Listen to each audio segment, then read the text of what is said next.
Earlier this year, I decided to set up a photographer community Zoom call related to any and all topics around architecture photography. In this excerpt, you're going to see myself and several other photographers. We discuss the different ways that we structure our pricing, what works for us currently and what has not worked for us in the past, and address a couple common questions related to the classic day rate creative fee structure that many of us photographers currently use. If you want to get notified to be a part of or just simply listen in on the next Zoom call, head over to my website at matthewaPhoto.com and add your email to the bottom portion of my homepage. Well, that's pretty much it for the introduction. Let's get into it. All right, let's move over to pricing. I'm going to make this real open-ended and generic. Has anybody had a chance to take a peek at that pricing guide that was recently released by AP Almanac? And if you have, what are your overall general thoughts on it? I'm kind of curious what everyone's take was on it. Yeah, obviously it's well written. It's good. I thought that it, from everybody that I know that I've talked to about pricing, I think it pretty much accurately reflects what people are collecting across the country. Obviously, there's so many different circumstances that you can't possibly cover everything, but I don't know. It seems like everybody I know who's been doing this for a while, who's somewhat established, is in that range. So, yeah, it felt the same as what I based my pricing off of, I don't know, like 2 or 3 years ago. Very similar. But I agree, especially when it was released, I think in like 2019, but I probably didn't pick it up till like 2020. It felt very out of reach as like somebody that was in his like 2 to 4 year range in the industry, especially coming out of real estate. But like now the longer I'm in interior design and development and architecture, it starts to feel a little bit more realistic. Like those numbers make sense to me, charging creative fee plus per image fee. It feels pretty normal now to only go that route. I recently started doing both, like the creative fee and per image rate. Like I've been doing that for years, but I started doing a flat rate. Basically just hire me to show up and shoot, and you can license what you want later. Mike touched on that a little bit at I think one of the last paragraphs about doing like a flat rate, where as long as the client isn't there and you can just show up and shoot, like I actually prefer that approach. I've only had one client take me up on that, and they're like my best client, my favorite client, because they leave me alone. So how would that work then? I show up and I basically say it costs, like for instance, for me, I would say $4,500 includes 20 images. Okay. I will show up, I'll shoot as much as I can, and they get to pick 20 images. And then if they want to license anything beyond that, they can. But there's not like. But you're not just shooting 20. You're spending the whole day. You might shoot something, like 30, 35 images? Yeah. Like a perfect example is I showed up at a shoot. I was there for 3 hours. I shot like 45 photos because some of them were just handheld detail shots and some of them were actually set up and a lot of thought put into them. But some of them were just like exploring and experimenting, and they ended up licensing a lot of those. So nice. The 20 images were included, but they ended up licensing 29 images. So I licensed an additional 9 photos. But Mike even took it a step further. He was in that article was saying, I think he charges like a $6,000 flat rate, and they just get those photos and they can expect to receive like up to 30 photos or something to that effect, which I thought was an interesting approach. And I'm going to launch another poll related to this. So if you read this question, this is not including real estate. So if you only shoot real estate, like that is the sole thing you shoot, don't chime in. But this is a question on how you're basing your pricing now. One, if you base it on the size of the project, like square foot, I know some photographers do hourly. Some will break it down as a per photo. It's just how many photos you end up delivering to the client. I think like Jordan was talking about, I would put Jordan's into that day rate that includes everything category. And then the last one being what I think is most would consider the classic is the day rate plus per imaging fee. I have a little bit of a hybrid one as well. Yeah, what do you do, Austin? So I have a flat day rate, and then I include up to 25 images. And then I have a per photo processing fee after that. And it's been a really nice in between for me. because I can, for most clients, that 25 images seems to work pretty well. And for those few clients that are just wanting 35, 45 images, I'm feeling like I'm able to get compensated for that extra work as well. Because I used to just always shoot, and then I would say, oh, I can get these done in a day. And then I'd get home and realize, oh, crap, I have an extra 50% of editing time on the back end of these. Yeah. And I've actually been doing both ways in a sense of working shoulder to shoulder with the client, where we may only get 20, 25 images and everything is very specific and crafted, and I deliver every one. And then some clients I've been offering to do more of a proof system, where I'll go through, I'll take as many good images throughout the home as I can, and then sending them proofs, and they make those final selections, of which then I take those back and process. And so I'm kind of just I'm having a conversation with the client on whatever they feel is best and what level of involvement they want. And it's worked well for me so far. I've been doing that for Okay. about 6 months now. Cool. Well, I hey, have a question. Oh, sorry. Yeah, go for it. Sorry. I was just going to say about the hybrid setup. Like, I've often thought about that. But what happens for me is, like, I usually go to a shoot that's like sunrise to sunset, right? And if I'm going to deliver 20 images to my client, and we've scouted and we've determined what those 20 images are, sunlight at sunrise, sunlight in the middle of the day, and sunlight at the afternoon and evening are going to be completely different. That there's going to be those shots that you didn't see the first time around because you weren't expecting them. What happens if you promise 20 and they decide that, you know what, that the time that we spent scouting the project, 5 of those shots I don't want anymore because we found those other 5 photos. Now, do they get to swap those 5 original out and then substitute them with the new ones? Or do you do the original 20 that you scouted and then add on the additional 5?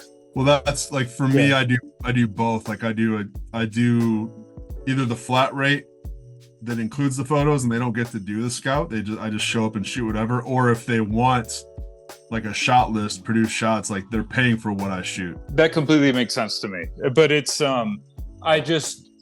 I know that, like, I know that I've had in the past where, like, I've tried to do the hybrid thing, and like a client will see what I shot at 2 different times of the day and then decide that, oh, well, the tighter end shot that shows more of the light hitting the fireplace is more attractive than the earlier shot that I thought was going to have more natural light. It's like, can I just have that one instead of this one? It's like, no, you can have both of them if you want, but you're gonna have to pay for the additional for the extra one.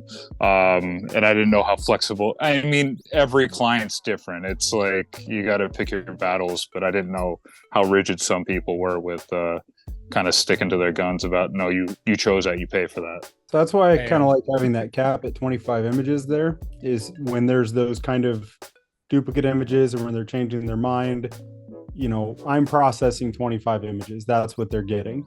And so if they want 26, then they have a fee for that 26 photo.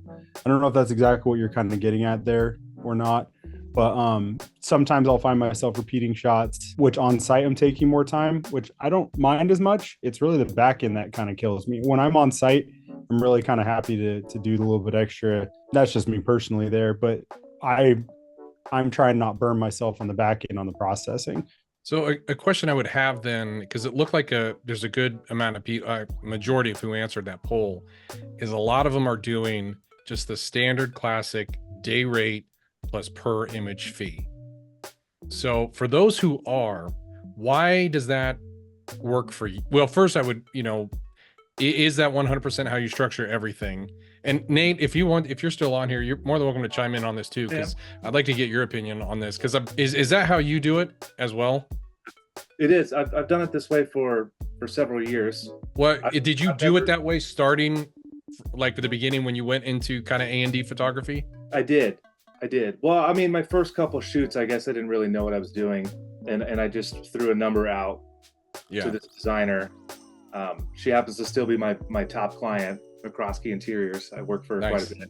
That was my very first one, and I just threw out a number, and then she just flat out told me, "This is way too cheap. Just so you know, you need to make some adjustments," which is great. I mean, that's like, really cheap then if your client's telling you that. Estate and just starting it out. But yeah, no, I've done the flat rate, and then the per image fee, with the licensing built into that.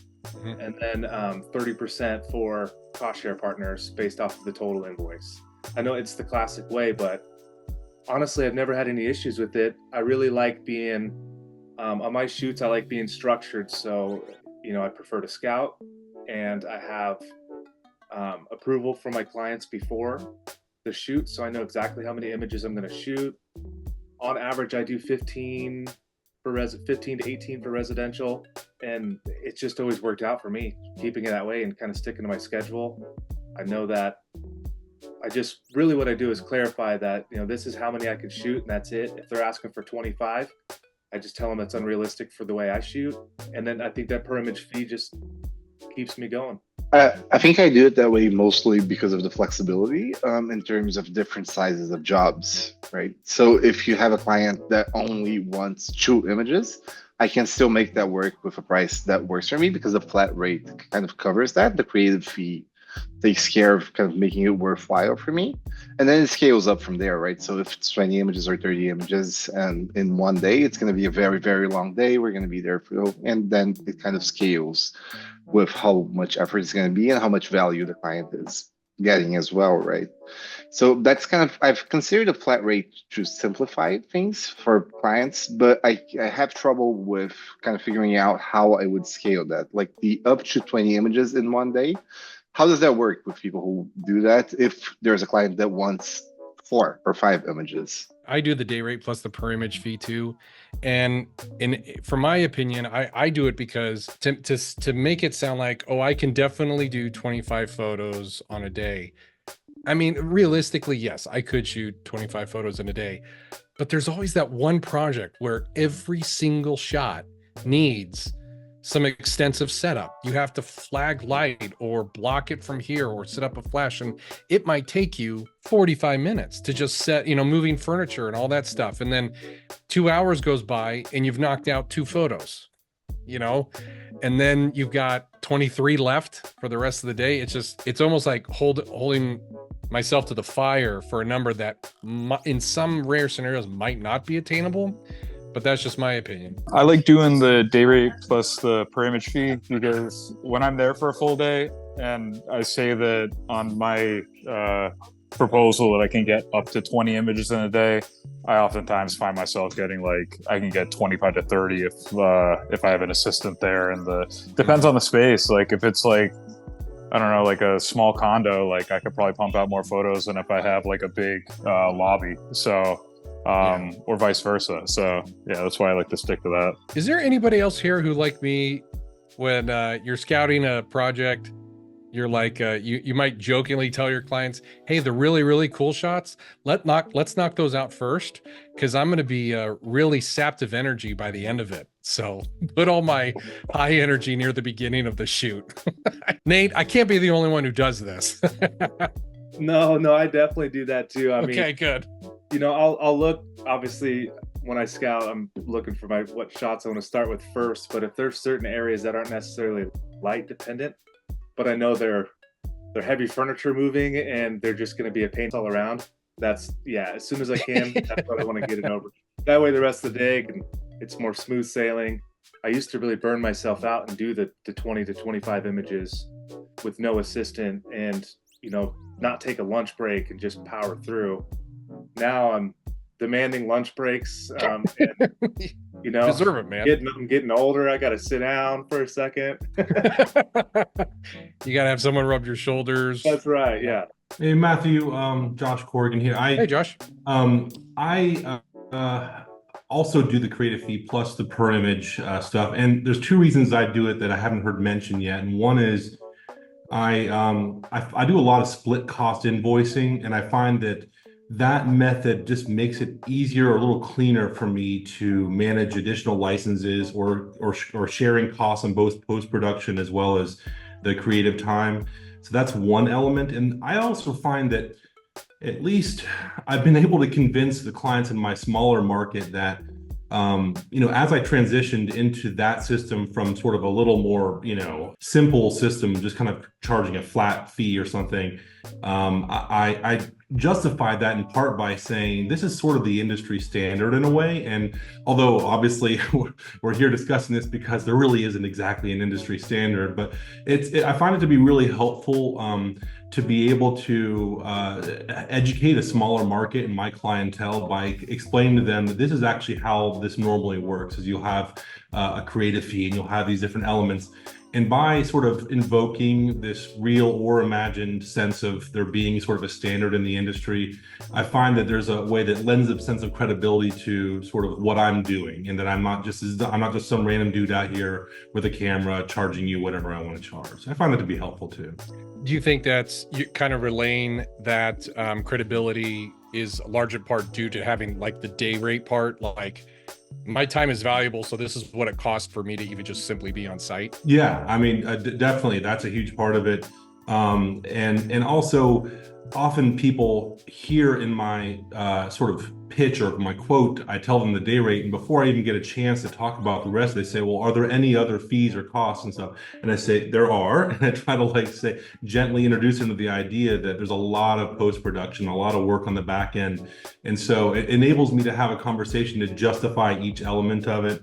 But yeah, I just find between those two main ideas, it's just really helpful to kind of go with that model. So for us, we do video as well. And to make it more similar, we have a video day rate. And that one, there's no way you can do video plus editing because they sometimes want like 5 different cuts. So when you send our estimates, when we break it out, it makes more sense to have photo, the pre-production, production, and post-production as all laid out properly. And also in theory, like, for some of the shoots, we could be directors, we're having a camera operator. So our time on set is really just the director's fee to be on set to direct whatever we're shooting. So that's how I itemized it. How do you inch higher? Just every time you get a new client? Or how do you tell a faithful client, how much do you raise it? I usually do mine annually. I kind of just do a review on how things went, how busy I've stayed, and how busy I think I can remain by that. And if it's like a faithful client, I mean, you just honestly just be straight up. From this date forward, these are the new prices. And if you got a good relationship, more often than not, they're not going to care. They're just going to say, okay. So like, let's say there's a client that wants to maybe just focus on this kitchen redesign, renovation, and maybe they're thinking they'll need like 4 solid photos. Like, is your day rate, that's like what, 8 hours, right? Or is that like, would you be on site 8 hours, or would you think it would take less time and so you would half your day rate? Or like, how do you work that out? Per image rate sometimes. For me personally, like I'll do a per image rate at like $300 per image. Nate, you look like you want to say something. You want to chime in on this? Yeah, so I offer a half day. I just don't advertise it. So really, it's just for certain clients. I just try not to encourage it, but I give them a half day rate and then that per image fee. So if they want to shoot 4 photographs and it takes me, 3 to 4 hours, I charge a little bit higher on my half day rate than, per hour, and it works great that way. I love half days now because you work for a few hours, you still make a good chunk of change, and you can go enjoy the rest of the day. Issue is if you need, morning light and evening light, but I just explained to my clients that's kind of part of having me come for a half day. It is what it is at times. I'll do my best, but yeah, that's how I do it. I also think that a lot of our clients aren't thinking of hourly rate by explaining that it's a creative fee plus per image fee. Mm-hmm. I think that if we wrap a shoot in 2 hours and we only shot 4 photographs and they're stoked on the results, they don't care about that it could be up to 4 hours. Chances are they want to go home too when they're done. So, but I don't, especially if they're excited about the results, and sometimes there's, really good morning light and we need 3 compositions. I just tell them we're gonna have to move, crazy fast. Mm-hmm. We wrap up fast. They're still happy, and I still charge my full half day rate. Well, that is it for this video. If you enjoyed it or got anything out of it, make sure to drop me a thumbs up. If you're completely new to the channel altogether, maybe consider subscribing. You can also follow me on Instagram at Matthew A. Photo. If you made it all the way here to the end, again, I am very, very thankful that you took the time to watch. That's it for this one. We'll see you on the next video.